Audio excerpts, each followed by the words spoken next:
Yo, yo, yo, what's up? So, analyze lang tayo ng charts for today. So, it's 3:40 p.m. It's a Friday. So, kaka-open lang ng London session. So, isa-isahin lang natin yung mga charts.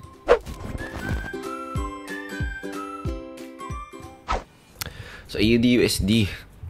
Ayan. So, kung tignan natin, lumalakas ngayon ang USD. Ayan.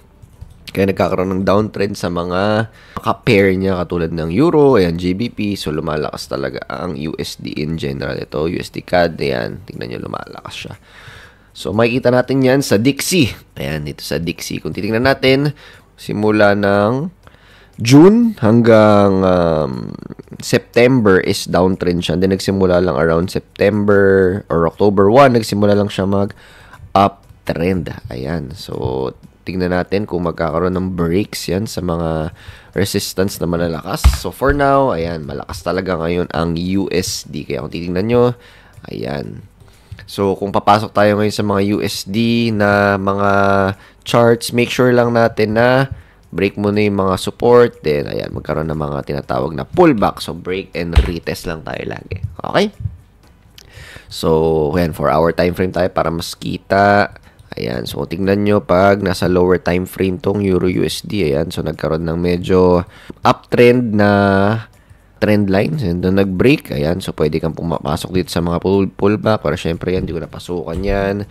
Ang hinihintay ko actually is mag-pullback hanggang dito, ayan, kaya hindi ako nakapasok dyan sa trade na yan, masyadong maaga na hindi niya abot yung in-expect ko na pullback, tapos bumaba na agad siya. Check natin yung Fibonacci nito. Ayan, so yung Fibonacci around nandito banda. Ayan, hindi ko na-check siguro yung Fibonacci kasi hindi ako pumasok. Pero yun, na-hit siya pero hindi pumasok talaga sa level na yan. So, okay lang. So, hindi talaga pasok sa trading plan natin, sa setup natin. Huwag nating ipilit. Ayan, pero okay lang. Walang sayang kasi marami namang opportunity dyan. So, kung napapansin nyo, hindi ko alam kung napapansin nyo, medyo minamalat ako. Actually, may lagnat ako ngayon. Nagkaroon ako ng lagnat simula nung nag-anniversary kami ng wife ko. Happy 10th sa amin, no? Parang kailan mo yung wedding namin? 2020, 1, 2, 3, 4. So, 4 years wedding, 10 years na magjowa, di ba? So, kasama namin yung anak namin, si Catalina. Siguro, parang kasi kami, swimming, nag-bathtub, di ba? Na staycation na actually sa Makati. Tapos, yung mga playhouse, di ba? So, lakad siya ng lakad, kasi kakatuto lang niya maglakad, parang isang buwan pa lang, kaya lakad siya ng lakad. Ayun, nagkasakit kami nung Wednesday, sabay kami. Ubo, tsaka sipon, tsaka lagnat. Yan. So, hopefully, maging okay na. And siya, lalong-lalo siya maging okay na siya. Okay? And, balik tayo sa charts. Ayan. So, actually, ito, titignan ko rin yung level na yan. Pero, ayun nga, hindi siya totally bumaba talaga dito. Kaya hindi ako pumapasok dyan. So, tingnan natin tong level na to kung ano yung mangyayari dyan. So, pwede mong pumasok dito. Ikaw bahala. Pero ako, wala yan sa trading plan ko. Okay? So, at least ngayon, alam natin na pataas talaga yung USD. Pero, sa ngayon, no signs of, ay, meron naman yan. Nag-weekend naman siya, di ba? Parang nirespect niya to yan. Hindi ko alam kung baba pa siyang ganyan. Ayan. So, depende, no? Kung medyo short-term trader ka, pwede mong kunin yung mga pullback ng mga yan, no?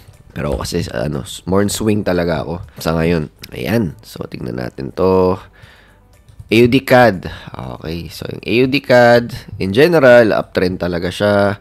And, nagkaroon dito ng semi. Actually, hindi siya parang, hindi siya perfect. Ayan, parang ito. Ito ata yan. So, hindi siya perfect kasi parang trend line pa rin siya. Pero maganda yan. Kung nakita nyo to as double bottom, kasi sa iba, feeling ko double bottom yan eh. Okay, kung nakita nyo as double bottom, ito yung neckline, di ba? Sakto, pasok, di ba? Ganda. Pero ayun, hindi ko yan nakita as double bottom. Siguro hanap pa tayo ng ibang opportunity. So, AUD-CHF. Ayan, so tingnan nyo, tinatry niya umangat, pero pahina ng pahina, kaya siya biglang bumagsak. Ngayon, di pa natin alam kung saan siya talaga pupunta. Check natin yung daily time frame dito. Ayan, so tingnan nyo, nagre-range pa rin siya. Kumbaga, ito pa yung yan pa yung EMA natin na 200, and ayan, di pa niya nalalagpasan. So, wala pa talagang directional bias to. Okay, so dito nag double tap, tapos ayun, sakto, parang sakto to sa sa neckline niya. Pero ayun, tignan natin. Sa ngayon, nagre-range pa siya. Okay, nagre-range pa siya sa ngayon. And, AUDJPY, ayan. Hintay lang muna natin kung ano mangyari. Hintay natin na gumanyan siya. Okay. And, AUDNZD, ayan, parang mahabang range to no? Ayan, parang puro range So, tingnan natin kung lalagpas siya dito. Kung lalagpasan niya tong resistance area na to. Ayan, pwede tayo mag-buy dyan. Look into buy tayo sa mga ganyan. Ayan, sa ngayon naka-range ang AUDNZD. Ito rin naka-range. Parang downtrend naman siya. Pero dito para siya nag-wake off, no? Or nag-range. So, tingnan natin kung ano yung mangyayari dyan sa ranging na yan. So, either ganyan or ganyan. Dito tayo papasok banda. Okay?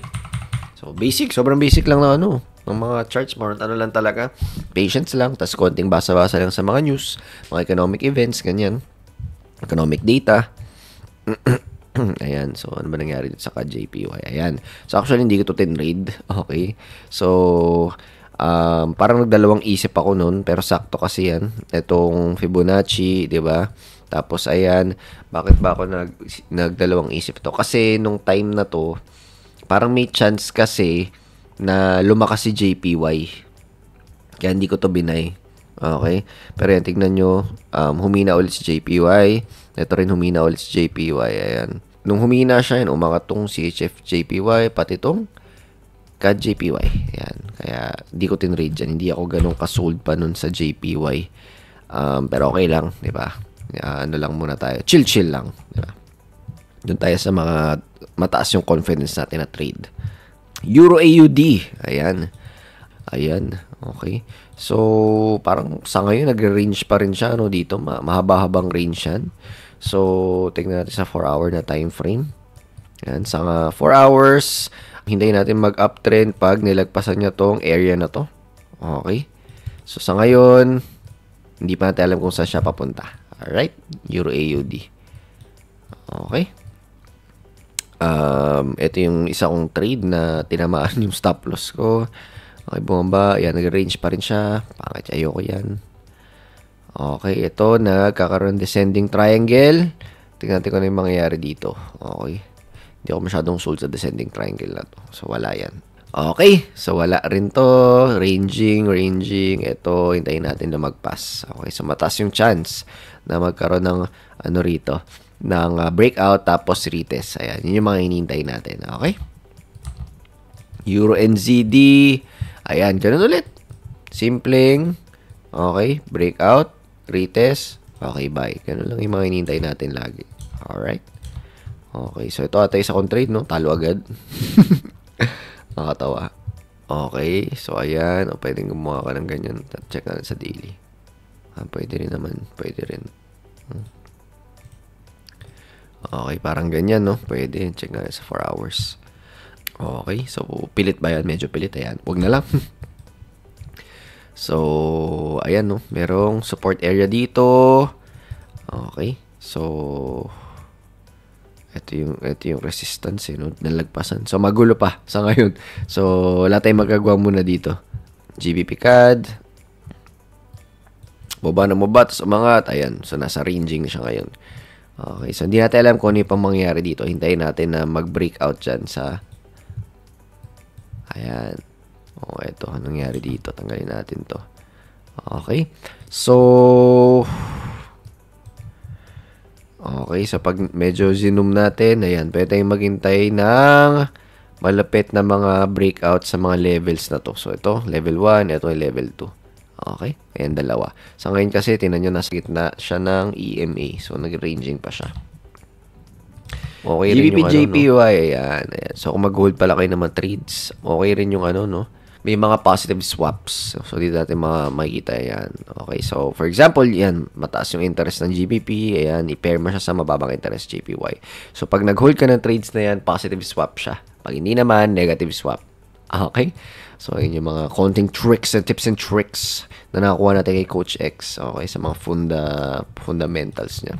Okay, ito. Hintay lang natin mag-breakout, no? Tapos G na tayo dyan. Pwede tayo mag-buy dyan. Okay. Coach, pwede naman mag-buy ngayon. Pwede naman. Medyo risky lang, no? Kasi malakas tong resistance na yan. Never pa niya nalagpasan. Oh, so, kung kaya, hintay ko na lang muna. GBP-NZD, ayan. Oh, pwede. Pwede, no? Pwede kang pumasok dyan, no? Okay, so double check ko lang yung funda data niya. Okay, so medyo baka bumaba pa naman yan. Hintayin natin. Okay, so hintayin natin economic data. Double check ko later kung pwede tayong pumasok dyan. Kasi ang ganda, no? Ang ganda na nangyari. Nag-range, tapos nag-break, ngayon nag-pullback. Okay, hintayin natin yung GBP-NZD kung papasok tayo dyan. So if ever, di ko na i-check. Ayan, so ito yung magiging natin, restore reward. Okay, dito banda. Ayan, dito na lang. Ayan. So, nasa 2:2.5 gawin natin. Ayan. Okay. So, medyo mababa yung stop loss natin. No? Kasi hindi ko kasi sure kung baba pa siya. Kasi ito bagong bagong gawa na support area to. Try natin mo ba sa 1 hour. Ayan, bagong gawa talaga siya. So, hopefully bumaba pa siya. Tapos na ipapasok para maganda-ganda entry natin. Okay. Tapos, may passive swap pa dyan. Not sure, no? Kasi parehong mataas yung interest rate. Okay. NZD CAD. Okay, so pwede nating pwede tayo maghintay dyan, banda. Kung ma-pullback siya, umangat pa siya, mag-pullback, yan, dyan tayo papasok. Pag ngayon nag-pullback, medyo mahina pa yan kasi hindi pa yan nalalagpasan tong EMA. So, hindi ko muna trade dyan kung ngayon yung pullback niya. Alright? NZD CHF, create ng, ayan, downtrend. So, antay-antay muna. Ito, nag-create siya ng support level dito. So, hindi ko alam kung saan galing to. Ayan, bago. Try natin bagong support level na lang. Ayan. So, hintay-hintay. NZD-JPY, yan, ranging. Ranging, no? So, hintay-hintay pa rin yan. Tingnan natin. Yan, ranging kasi tingnan nyo. Ayan. Hindi natin alam kung ano yung, saan siya pupunta. Nilalagpasan lang yung EMA. US oil, ito may trade ako dito, US oil. Yan, actually, baka lumabas na nga ako or baka na-trail stop na nga ako dito. Matagal na to masyado. Ayan. So, in-expect ko na tataas to dahil dun sa Israel and Iran, no? Pero hindi siya tumuloy-tuloy. Tapos ang ganda pa ng trend line break. Pero hindi siya nagtuloy-tuloy. So, hindi ko lang sure kung na-hit na yung trailing stop ko. Okay. So, I think hindi pa naman. Okay. Next is XAUSD. Ayan. So, bumaba din, umangat ulit. Medyo magulo XAUSD. Hirap talaga akong i-sell to. Hindi talaga ako mag-sell sa XAUSD kasi uptrend kasi siya. Lagyan natin sa... Ayan, sobrang uptrend siya simula November 2022. So, mahirap mag-sell dyan. Diba? Challenging. XAG, silver. Check natin. Ayan. Hintay-hintay pa ulit. Hindi ko pa sure kung ano to. Pero, ayan, maganda nasa neckline. Nag-double top. Okay, nasa neckline. Double check natin kung dire-diretso na siya pababa. Ayan, maganda-ganda yan. So, I think pwede to. No? Pwede natin to i-trade. Pwede natin to i-trade kasi asan na ba yung Dixie? Ayan. Umaangat talaga yung Dixie. Okay. So, mahit yan. Yung TP natin kung nagdire-diretso pa siya umangat. Pwede yan, pwede. Sige. Ano natin to? I-trade natin to. Check na natin. Double check ko lang Maya may mga namimiss tayo eh. Yun ang kagandahan kapag higher time frame, no? Hindi mo kailangan magmadali kasi andyan lang siya. Hindi siya aalis. Hindi mo kailangan magmadali. Okay, 1 hour. Check natin 1 hour. Pwede. Hindi naman siya parang cup with handle eh. Kasi ito ma-straight siya eh. Okay, let's pull back. Okay, sige. Trade natin to. Ayan. Hanggang saan ang ating SL. Check lang natin hanggang saan ang ating SL. 4 hours tayo para mas makita natin. Okay, dyan banda. And then 1 is to 2 is to reward. Yan. Okay na. Okay na to. Safe na ako dito. So, punta tayo sa ating mga accounts. Check na natin to. 31.610 59. Oh. See, hindi ko siya iti-trade dito sa isang account. Medyo okay, sa isa tayo, sa isa. Okay. Ayan, trade natin to. XAGUSD, tama naman, no? Ayan, kita ko na. Okay. So, check lang natin kung ilan yung lot size. So, 31.610. Ayan. So, bawas tayo ng lot size. Okay. G. Ayan. So, nakapag-seal na tayo. Mag-seal na. 330. Ayan. Okay. Perfect. So, running na siya. So, kung matalo man yan, okay lang. Ganun talaga ang buhay. Natatalo talaga tayo. At least nakapag-isa tayong trade ngayon. London session. Ito, XPT. Wala akong idea dyan. Hindi ko alam ba't nandito to. Hindi ko masyadong tinitrade tong mga to. Okay. SPX. Ayan. So, problema ko dito. Actually, meron akong isang trade na index, no? Ito, German DAX. Pinaka-challenge ko pag swing trading. Sobrang taas ng swap niya. Diba? So, wala tayong magagawa. Mataas talaga yung swap ng mga indices kasi usually uptrend kasi talaga siya. So, ayun. Hindi ko alam kung iti-trade ko pa itong mga index in the future kasi mataas ang swap. Sayang. Sayang ang profits. So, ayan. Sa ngayon, pataas ang S&P 500. Hindi pa rin siya papatibag, diba? So, akala natin dito, nagkaka-weakness na, bababa na siya, pero hindi. Usually naman, ang S&P pataas talaga. Kung titignan nyo sa daily charts, S&P 500, yan, pataas talaga. Kaya sabi ni Warren Buffett, yan ka na mag-invest kung hindi ayaw mo mag-trade, no? Diba? Pataas talaga siya. So, meron lang siyang mga dips, katulad nito, yan, dip. Diba? May mga dip lang siya na mabibilis, pero usually, pataas talaga siya. Kaya nga, diba? Buy when others are fearful. Okay. So, okay na itong Dixie, Dow Jones, pataas din. Okay. Skip ko na itong mga to, Nikkei, skip ko na. Okay. So, actually, yun lang. Okay na tayo dun. Kapag may mga questions, comment lang kayo. Kita-kita sa next video. Bye!